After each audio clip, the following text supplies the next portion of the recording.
6절을 읽습니다. 누구든지 등불을 켜서 그릇으로 덮거나 평상 아래에 두지 아니하고 등경 위에 두나니 이는 들어가는 자들로 그 빛을 보게 하려 함이라.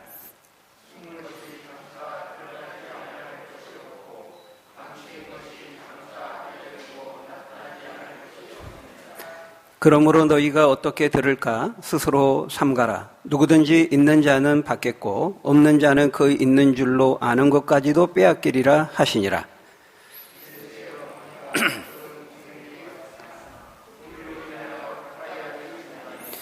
어떤 이가 알리되 당신의 어머니와 동생들이 당신을 보려고 밖에 서 있나이다.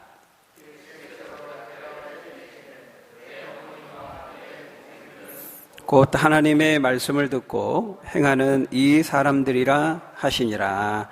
아멘. 네, 오늘 본문도 우리가 지난 시간에 이어서 하나님 나라에 대해서 말씀하고 있습니다. 특별히 하나님 나라에 속하고 하나님 나라에 속한 자녀가 되고 하나님의 그 새 가족이 된다는 것이 얼마나 위대하고 영광스러운 것인지를 오늘 본문 우리에게 말씀하고 있습니다. 우리는 지난 시간에 예수님이 비유로 말씀하신 4개의 땅에 뿌려진 이 씨앗의 비유, 이 말씀을 통해서 하나님 나라의 비밀을 소유한다는 것이 무엇을 의미하는지에 대해서 우리가 함께 살펴보았습니다. 여러분 기억나시죠? 길가에 씨앗이 뿌려지고요. 또 어디에 뿌려집니까?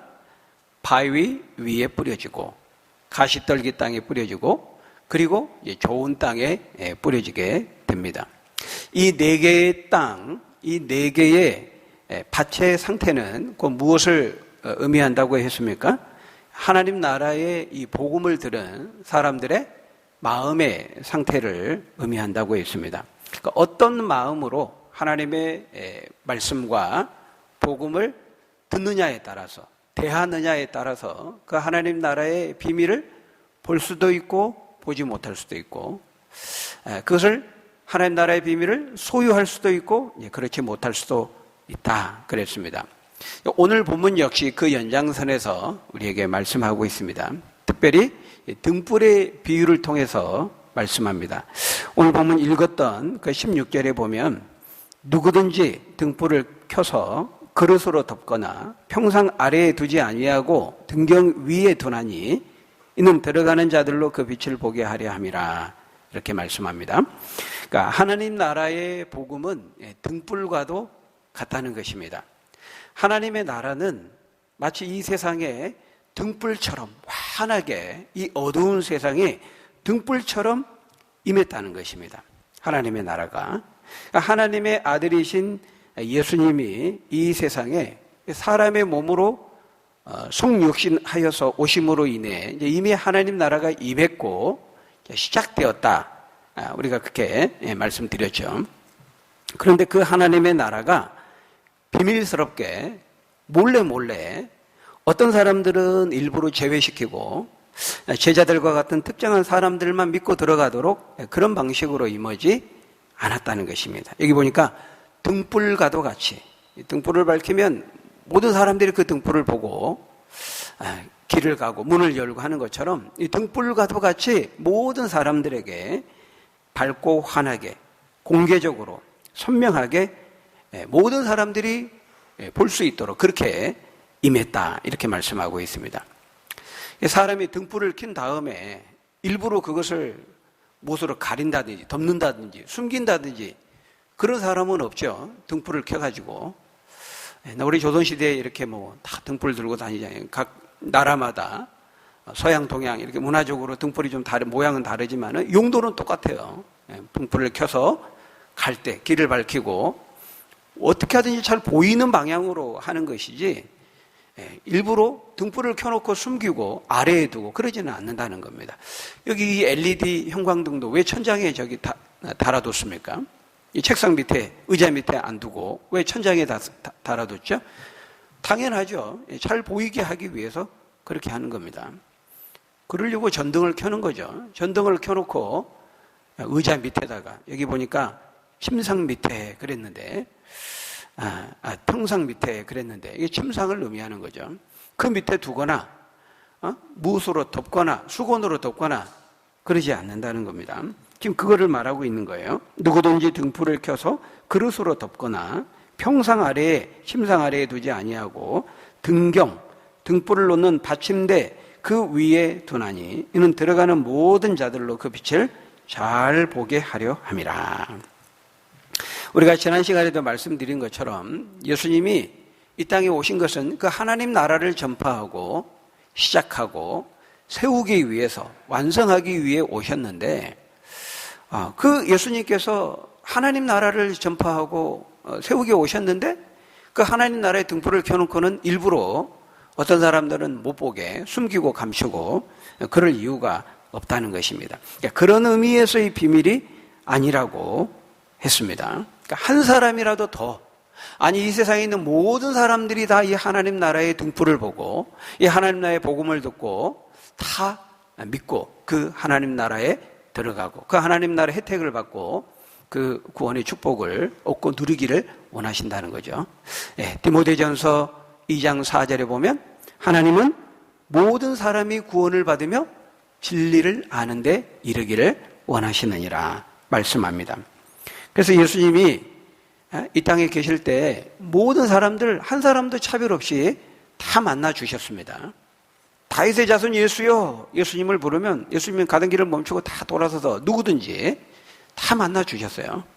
바리새인, 서기관 같은 사회적인 지위가 있고 권세가 있는 사람들뿐만 아니라 과부라든지 가난한 사람이라든지 또 청년이라든지 노인이라든지 어린아이에 이르기까지 빈부, 노소, 귀천을 물어나고 예수님은 다 차별 없이 사람을 만나주시고 이 하나님 나라의 복음을 전하신 것이죠.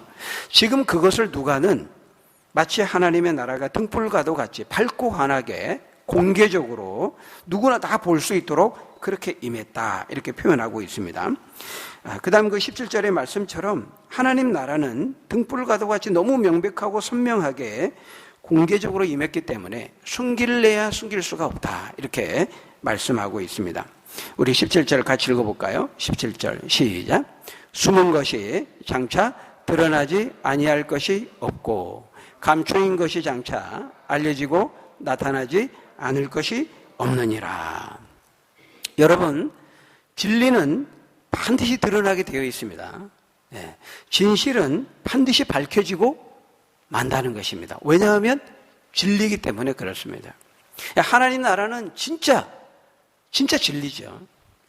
하나님의 말씀, 진실이기 때문에 그건 반드시 그 하나님이 말씀하신 하나님 나라가 그게 그 비밀이 다 벗겨지고 진짜라는 것을 확인하는 날이 온다는 거예요. 그건 숨길 수가 없다는 것입니다. 왜? 진리이기 때문에. truth. 진리요, 진실이기 때문에 감출 수가 없다는 거예요. 여러분, 그렇죠. 여러분, 하나님의 이 말씀이 얼마나 진리인가를 한번 보십시오. 바로 엊그제 우리 박원순 그 서울시장이 갑자기 자살을 해서 사람들에게 많은 충격을 주고 큰 파문을 일으키고 있습니다.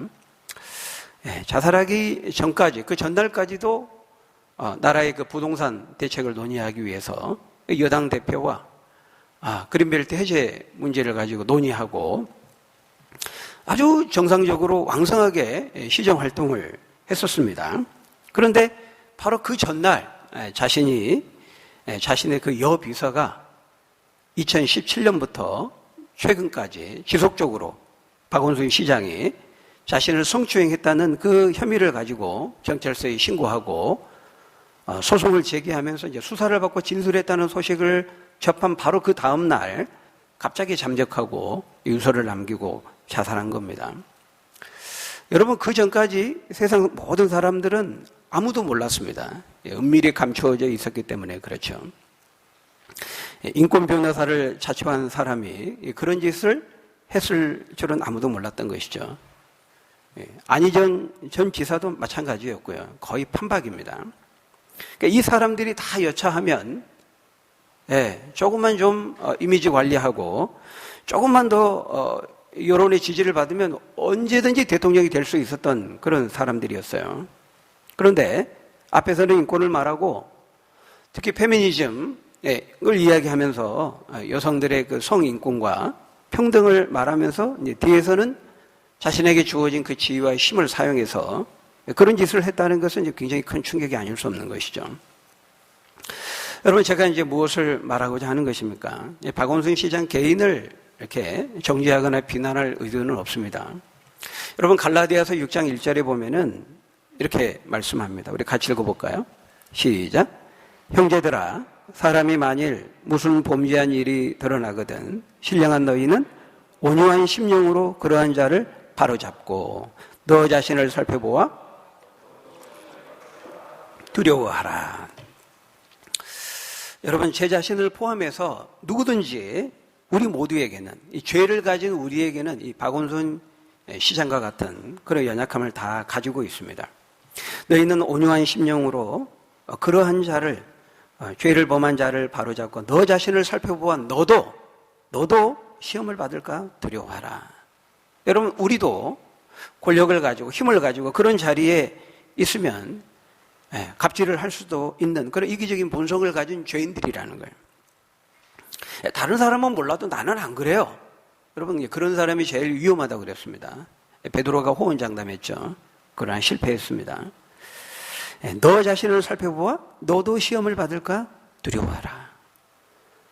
박원순 시장 역시 한때 인권 변호사로서 좋은 일을 하고 나름대로 인생을 열심히 살았던 때가 있었고 또 그런 업적과 성취도 분명히 있었을 거예요. 처음부터 그러지 않았다는 겁니다. 그런데 점차 권력을 얻고 삼선 내리 시장을 하고 인기와 성공을 얻고 구가하면서 초심을 잃고 변질된 것이죠. 그런데 그런 일들은 우리에게도 얼마든지 일어날 수 있는 일이다라는 것입니다. 그렇기 때문에 먼저는 우리가 이 박원순 시장의 그 일을 보면서 우리도 두렵고 떨림으로 우리 자신을 살펴보아야 되는 거예요. 그러나 동시에 주님 말씀합니다.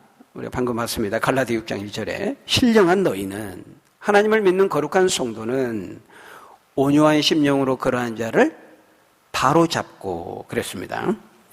그냥 덮어두고 넘어가고 그게 아니고 바로잡으라 그랬어요. 죄를 죄라고 말하고 잘못된 것을 잘못된 것으로 바로잡아야 한다는 것입니다. 우리는 성경 말씀대로 해야 되는 것이죠. 저는 제가 마치 목사로서 거룩하고 의로운 사람이기 때문에 그분을 정죄할 자격이 있기 때문에 그분을 거론하는 것이 아닙니다. 저는 성경을 통해서 하나님의 말씀을 전하는 설교자로서 오늘 본문과 관련해서 하나님이 전하라고 하신 말씀을 여러분에게 전하고 싶은 겁니다. 하나님 뭐라고 말씀하고 있어요? 17절에 죄와 진실은 감출 수 없고 은폐할 수 없다. 이렇게 말씀합니다. 숨은 것이 장차 드러나지 아니할 것이 없고 감추인 것이 장차 알려지고 나타나지 않을 것이 없느니라. 예수님의 하나님의 말씀입니다. 예수님은 지금 이 말씀을 중의적으로 사용하고 있어요. 이중의 의미로 복합적으로 사용하고 계신 것입니다. 그러니까 하나님의 나라는 등불과 같이 등불과 같기 때문에 그 하나님 나라의 비밀이 반드시 벗겨지고 만천하에 공개적으로 드러나게 된다는 거예요. 하나님 나라에 대한 그 진리가, 하나님의 말씀이 지금은 숨겨져 있는 것 같은데, 비밀스럽게 숨겨져 있는 것 같은데 그 하나님 나라의 진리는 하나님이 말씀하셨기 때문에, 진리이기 때문에 반드시 그 하나님 나라가, 하나님이 말씀하신 그 하나님 나라가 진리고 사실이라는 것이 밝게 드러나고 그 하나님 나라의 비밀한 진리가 드러나게 벗겨지고 드러나게 된다는 것을 말하는 것이죠. 동시에 그 하나님 나라가 실현되고 그 비밀이 벗겨질 때 동시에 인간의 죄도, 그 인간의 죄에 대한 하나님의 심판도 분명하게 드러나게 된다는 것을 말씀하는 거예요. 두 가지 의미를 말씀하는 거예요. 하나님 나라의 그 비밀에는 여러분 천국과 지옥이 있다는 것이 바로 뭡니까? 하나님 나라의 비밀인 거죠. 천국과 지옥이 있어요. 천국은 구원을 의미하고 지옥은 심판을 의미합니다. 천국과 지옥에 대한 그 하나님 나라의 비밀이 분명하게 드러나고 알려지고 선포되는 날이 있다는 것이죠. 그러니까 지금은 사람들이 이거 너하고 나하고의 비밀이야. 그러면서 서로 둘이 그래, 절대 말하지 말자, 절대 지키자, 그렇게 서로 다짐하면서 은밀히 약속하면서 음모를 꾸미고 불의를 행하고 바람을 피우고 성적인 간음을 하고 죄를 짓습니다. 그런데 언젠가는 밝히 드러나고야 만다는 거예요.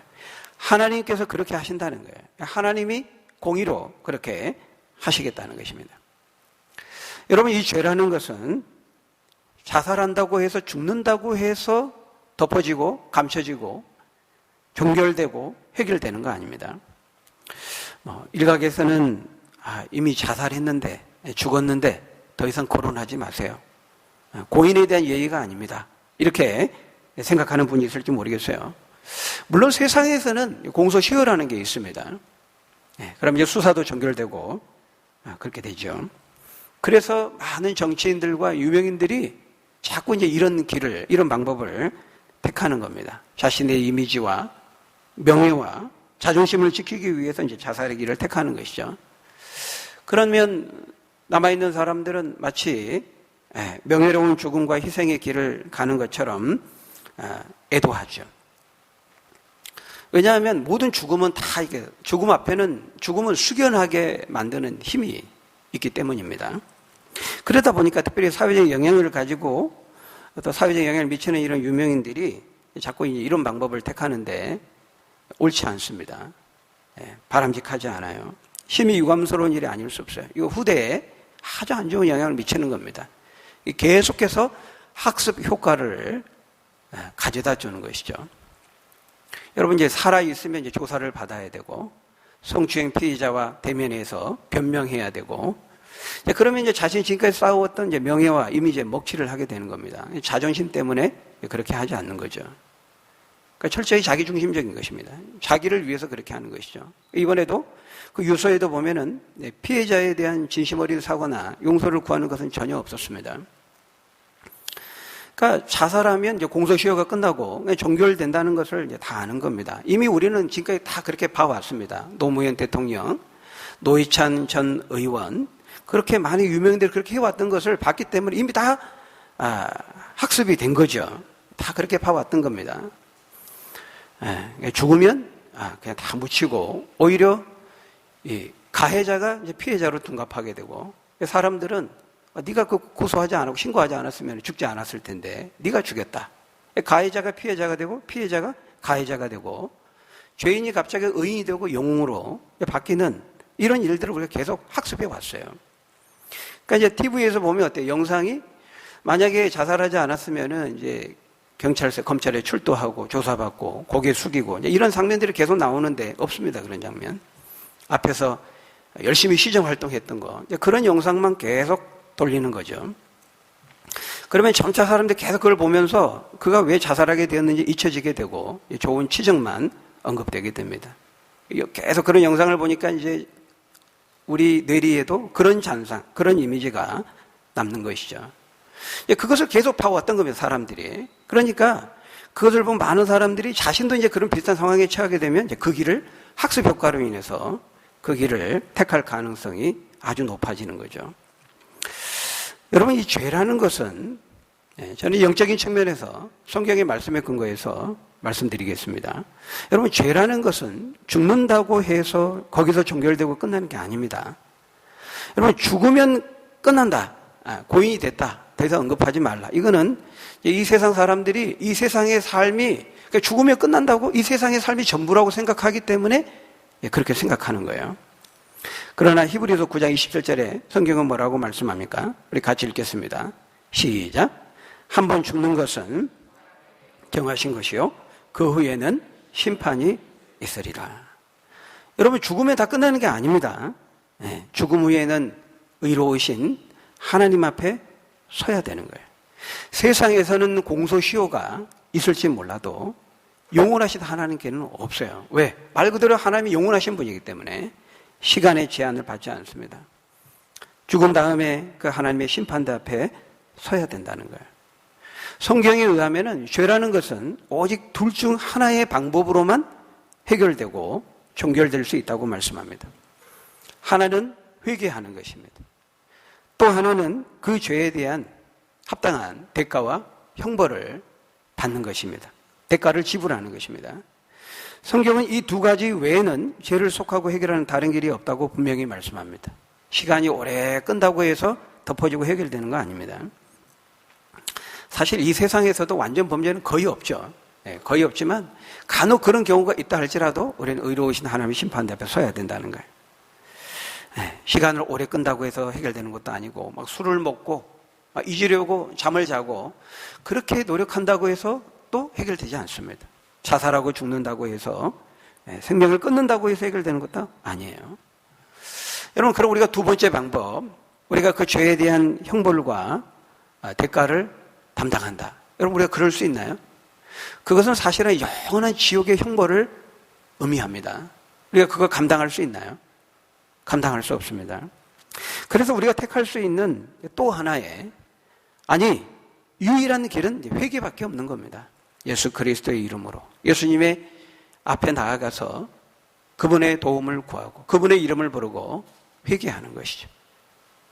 그분의 도움을 구하면 주님은 반드시 도와주신다고, 용서해 주신다고 말씀했습니다. 너희가 어떤 죄를 지을지라도, 아무리 극악한 죄를 지을지라도, 너희 죄가 진홍같이 붉을지라도 내가 양털처럼 희게 할 것이요, 너희가 주홍같이 붉을지라도 내가 눈처럼 희게 할 것이다, 주님이 말씀하셨습니다.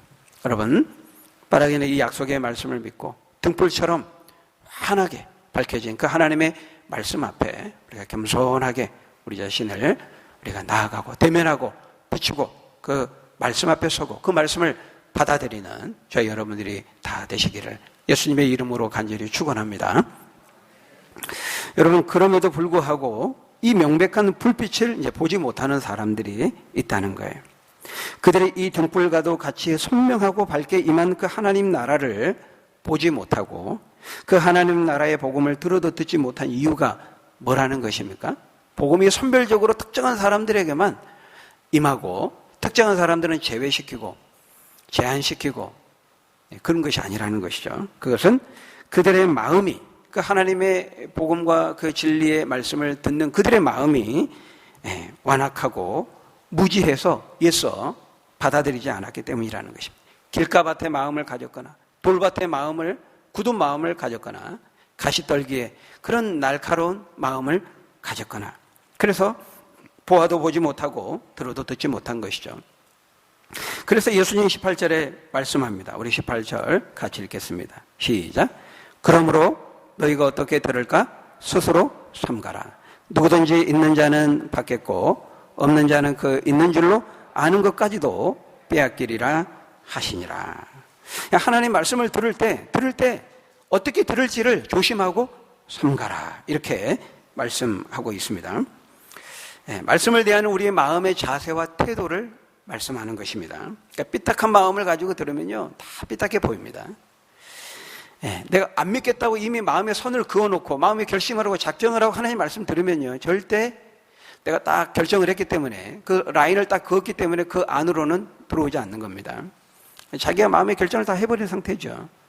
어떤 말씀이 주어져도 어떻게 말해도 안 들려오는 것입니다. 들려올 수가 없는 것이죠. 여러분, 그렇게 하다가 이스라엘이 망한 겁니다. 유다가 그렇게 해서 망했어요. 하나님이 보내신 참 선지자들이 말했습니다. 선지자를 통해 하나님이 선포하게 하셨죠.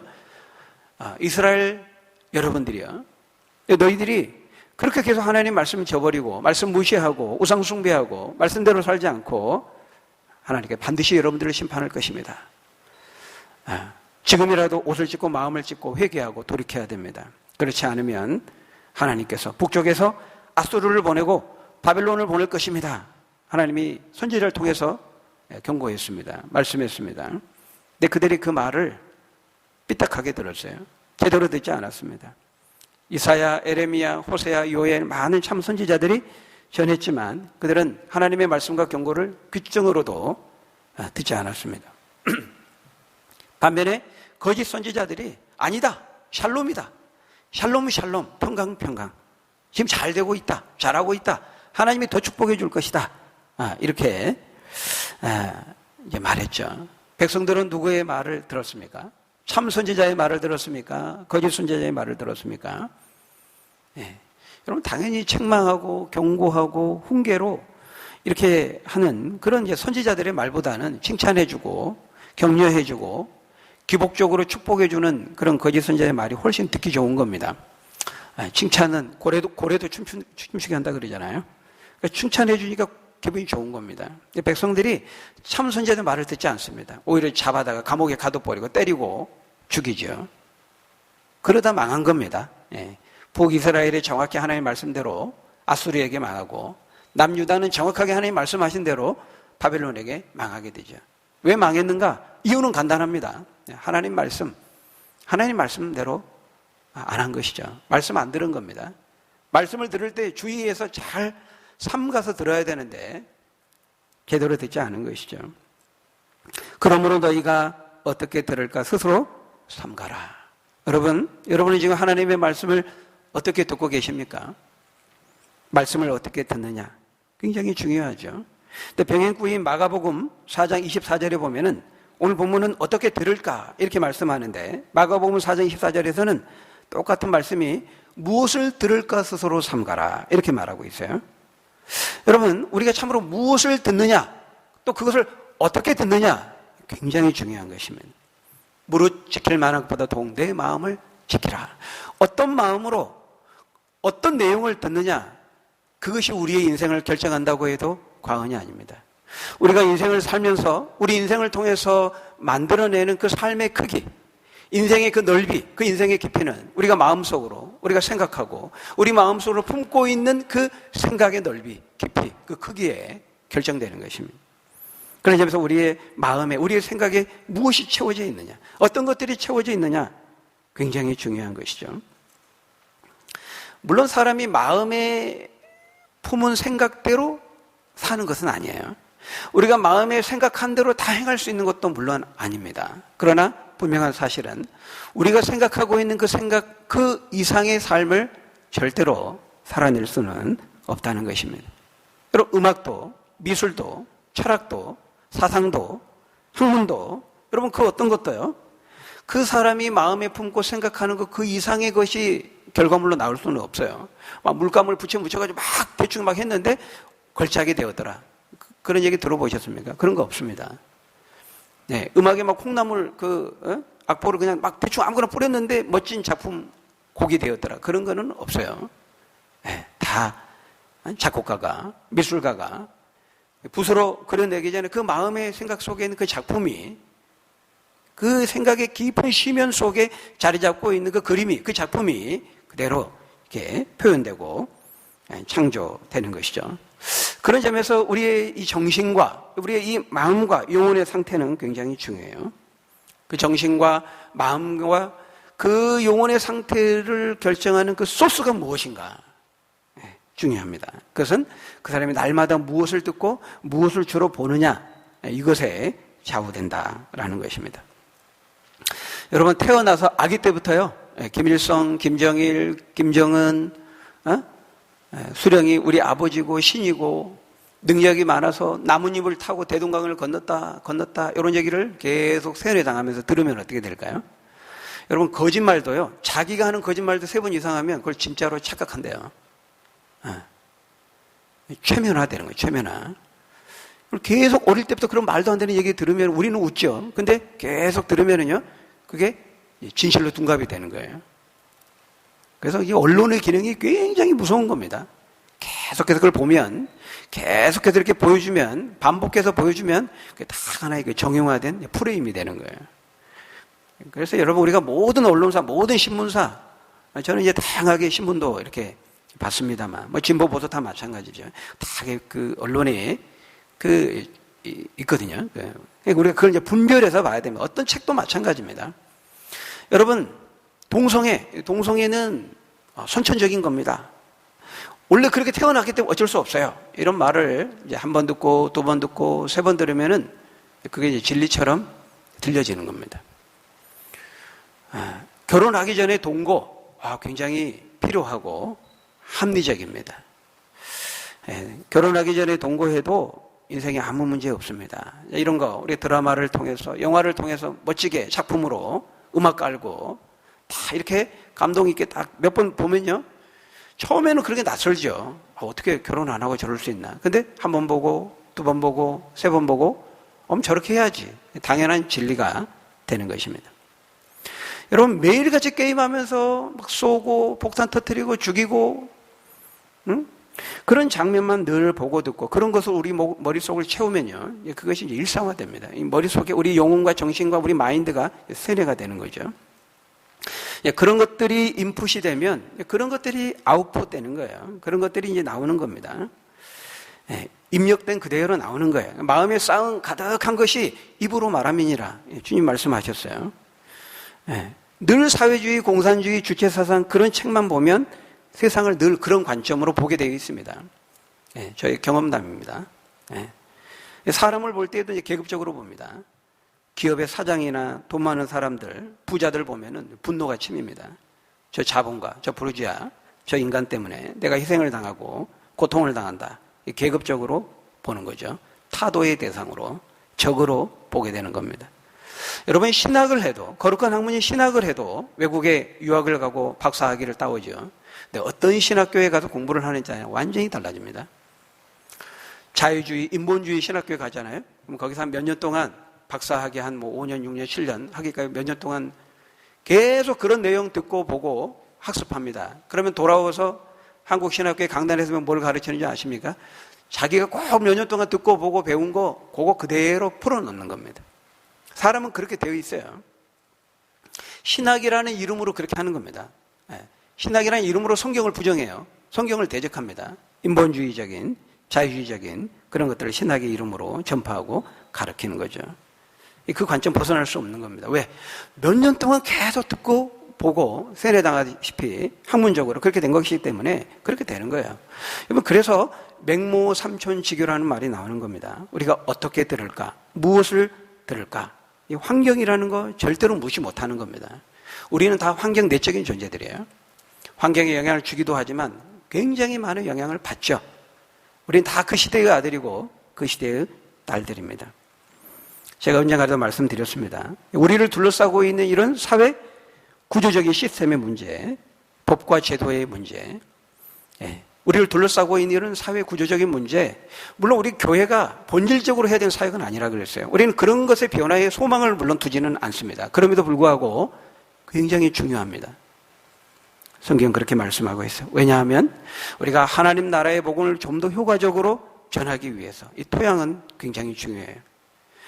디모데전서에 있는 말씀처럼 우리가 단정한 중에 우리가 평화롭게 신앙생활하고 복음을 전하기 위해서는 그런 제도, 그런 시스템, 그런 환경, 그런 영향이, 그런 토양이 엄청난 영향을 미치기 때문에 그런 환경과 토양을 결정하는 그 결정권자인 이 세상의 임금들, 또 왕들, 권세자들, 그 위정자들의 행동과 결정에 주목해야 되고 그들을 위해서 우리가 기도해야 될 것을 성경은 말씀하는 것입니다. 무엇을 계속 듣고 보느냐. 여러분, 우리 자녀들 독서가 얼마나 중요합니까? 근데 무턱대고 많은 책을, 물론 때로 다독은 필요합니다. 그러나 많은 책을 무조건 읽는다고 좋은 거 아니에요.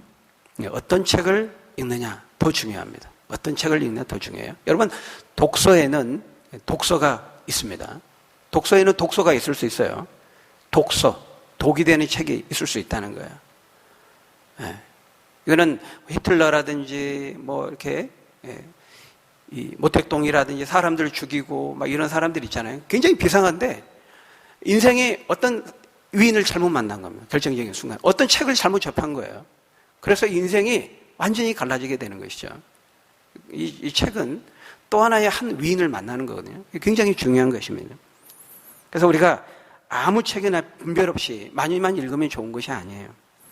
그런 것들이 다 우리 속에 들어와서 인생의 가치관, 세계관을 결정하기 때문에 책도 분별해야 되는 것이죠. 물론 이제 비판적으로는 읽을 수 있어요. 부정적인 것을 보면서 우리는 긍정적인 것을 보고 배울 수 있거든요. 아, 나는 저렇지 않아야 되겠다. 우리는 부정적인 것을 보고도 비판적으로 배울 수는 있습니다. 근데 그러기 위해서는 분별력이 필요해요. 기독교적인 세계관적인 이런 정립이 안 된 상태에서 다독하는 것은 해롭습니다.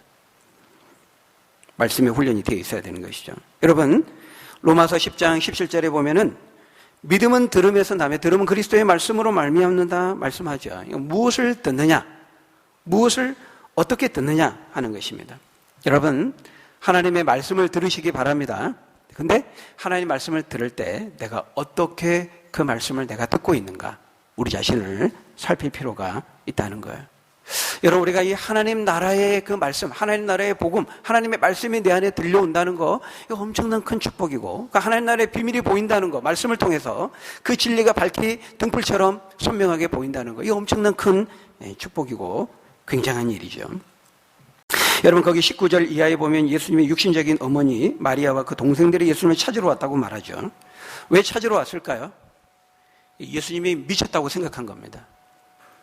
여러분, 병행구인 마가복음 3장 20절에 보면요, 온 가족들이 예수가 미쳤다고 데리러 온 겁니다. 아이고, 우리 형님이 제정신이 아니다. 미쳤다. 이거 가만히 두면 안 된다.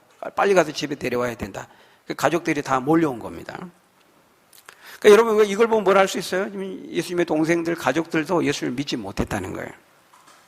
어떤 점에서 보면 예수님과 가장 물리적으로, 육체적으로 가장 가까이 있었던 가족들이었지만은, 동생들이었지만, 그럼에도 이 역시 하나님 나라의 비밀을 보지 못하고 깨닫지 못하였다라는 것입니다.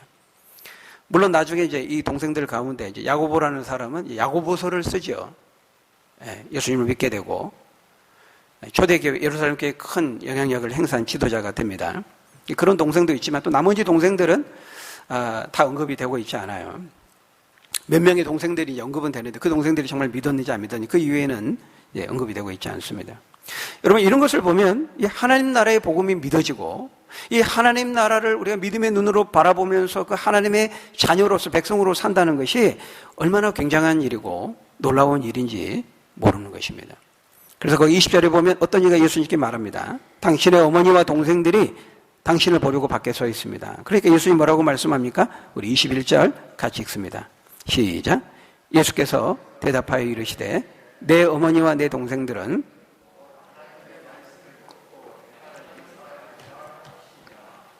여러분, 이 말씀이요, 병행구인 마가복음 3장에 보면은 훨씬 예수님한테 적극적으로 말씀합니다. 아니, 도대체 밖에 어머니와 동생들 와 있습니다 이렇게 말하니까 더 적극적으로 말해요. 마가복음 3장에서는.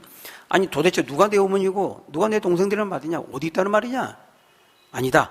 바로 여기 하나님의 뜻과 말씀대로 믿고 행하는 이들이 내 어머니고 동생이고 가족이다, 이렇게 말씀하죠. 물론 예수님께서 육신적인 가족들을 소홀히 여기고 무시했다는 거 아닙니다. 예수님 절대 그렇게 하지 않으셨어요. 행동적으로도. 여기서는 바로 이 하나님 나라에 들어가는, 하나님 나라에서 맺게 되는 그 새로운 가족의 개념을 주께서 말씀하고 계신 것이죠. 이 땅에 맺는 육신적인 관계가 그대로 하나님 나라의 천국에서 계속되는 것이 아니라는 것입니다.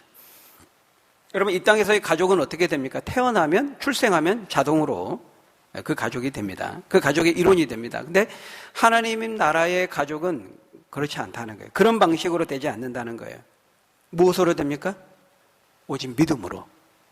그 하나님 나라의 복음을 믿음으로 듣고 받아들이는 사람들에게만 해당된다는 거예요.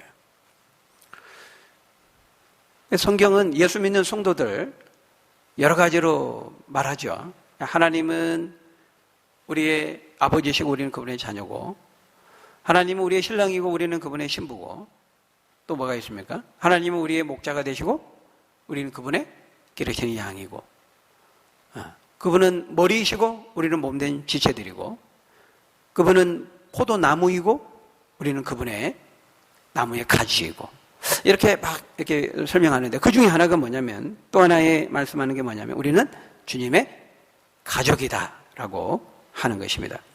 에베소서 2장 19절에 보면 이렇게 말씀하죠. 우리 같이 한번 읽어볼까요? 에베소서 2장 19절 말씀 시작. 그러므로 이제부터 너희는 외인도 아니요 나그네도 아니요 오직 성도들과 동일한 시민이요 하나님의 권속이라. 여러분, 이 하나님의 권속이다 이 말이 뭐냐면 하나님의 가족이라는 말은 하나님의 패밀리입니다. 근데 하나님의 이 가족이 어떤 방식으로 가족의 일원이 된다는 거예요? 예수님을 믿음으로, 피 흘리신 예수님을 믿고 그분이 하신 하나님 나라의 복음을 믿고 행함으로 된다는 것입니다. 그래서 요한복음 1장 12절 13절에 보면 이렇게 말씀합니다. 우리 같이 읽어봅니다. 시작. 영접하는 자, 곧 그 이름을 믿는 자들에게는 하나님의 자녀가 되는 권세를 주셨으니 이는 혈통으로나 육정으로나 사람의 뜻으로 나지 아니하고 오직 하나님께로부터 난 자들이니라. 여러분, 혈통으로 안 된다는 거. 사람이 혈통으로, 출생으로 안 된다는 것입니다. 육정으로 안 된다는 거예요. 육정. 이게 뭡니까? 인간의 육신적인 열정이죠. 인간의 의지, 인간의 노력, 참선을 하고 고행을 하고 수련을 하고 공적을 쌓고 인간의 이런 육신적인 열정과 의지와 노력으로 되는 것이 아니라는 것입니다. 오직 하나님으로부터 은혜로 거듭나야 한다는 거예요. 하나님이 주신 은혜를 믿어야 한다는 것이죠. 여러분, 저와 여러분 모두는 이렇게 하나님의 은혜를 믿음으로 하나님의 자녀가 되고 하나님의 한 가족이 된 것입니다. 하나님이 주신 그 은혜로 우리가 이 하나님의 진리의 말씀을 믿게 되고 하나님 나라의 비밀을 보게 되고 받아들이고 소유하고 믿게 되어서 하나님의 새 가족의 일원이 될 수 있었다는 거예요. 그러니까 우리가 또 하나의 새로운 가족, 교회를 이루게 된 것입니다. 여러분, 이 땅의 이 지상교회는요, 장차 이 하나님 나라, 완성된 그 천국에서 천국 생활을 할 수 있도록 여기서 좀 연습하는 거예요. 그것을 그 일단을 맛보면서 여기서 장차 하게 될 그 천국 생활을 연습하고 맛보고 훈련하는 것입니다. 여러분, 이 땅에서의 우리는 서로 부부의 관계이고 자녀와의 관계, 또 가족의 관계를 이루고 있지만 그것이 그대로 천국에 그대로 갈 수 있는 것이 아닙니다. 그대로 함께 가는 것이 아닙니다. 물론 다 함께 가기를 원합니다. 그러기 위해서는 이 하나님 나라의 복음을 믿고 받아들여야 되는 것이죠. 그러니까 이 땅에서 육신적으로 부부의 관계, 자녀의 관계, 가족의 관계를 맺는 것은 짧아요. 길어봤자 100년 어간입니다. 그러나 우리가 성도의 관계, 하나님과의 이 믿음의 관계는 영원한 것이죠. 천국에서도. 그런 점에서 여러분, 우리가 이 주님의 숫교회라고 하는 하나님 나라의 모형으로서의 이 교회 공동체 안에 속해서 성도의 관계를 맺는다는 것은 이것은 보통 인연이 아니죠. 이것은 천국까지 영원히 갈 수 있는 것입니다. 예수께서 대답하여 이르시되 내 어머니와 내 동생들은 곧 하나님의 말씀을 듣고 행하는 이 사람들이니라. 여러분, 오직 믿음으로만 하나님의 새 가족이 될 수 있다는 사실을 여러분 꼭 기억하시고, 때로 우리를 주님의 숫교의 성도의 일원으로 가족으로 만나게 하신 것 우리가 감사하면서 서로를 귀하게 여기면서 또 우리 육신의 가족 안에서도 다 복음을 전해서 함께 예수 믿고 함께 하나님 나라의 비밀을 깨닫고 보고 우리가 그 안에서 등불처럼 밝게 비추어진 하나님의 그 진리의 말씀을 따라 우리가 살아가는 그 축복을 누리는, 하나님을 경외하며 그 말씀의 길을 따라가는 자가 복이 있다 하신 그 말씀대로 하나님의 예비하신 약속하신 그 분복을 누리며 증거하며 살아가는 저와 여러분들이 다 되시기를 예수님의 이름으로 간절히 축원합니다. 우리 기도하겠습니다. 아버지 하나님, 무지하고 어리석은 저희들에게 은혜 베풀어 주셔서 이 하나님 나라의 이 비밀이 등불처럼 환하게 선명하게 믿음의 눈으로 보게 하시고 믿게 하시고 우리가 함께 하나님 나라의 새 가족으로 그 일원으로 우리를 불러주시니 감사합니다. 이 은혜를 은혜로 알고 정말 하나님 나라의 비밀을 갖고 그 소망을 따라 살아가는 삶이 얼마나 위대하고 영광스럽고 굉장한 일인지 우리가 감사하고 또 그것을 알지 못하는 사람들에게 전하며 누리며 증거하며 살아가는 우리 모두가 될 수 있도록 하나님 축복해 주옵소서. 예수님의 이름으로 감사하며 기도하옵나이다. 아멘.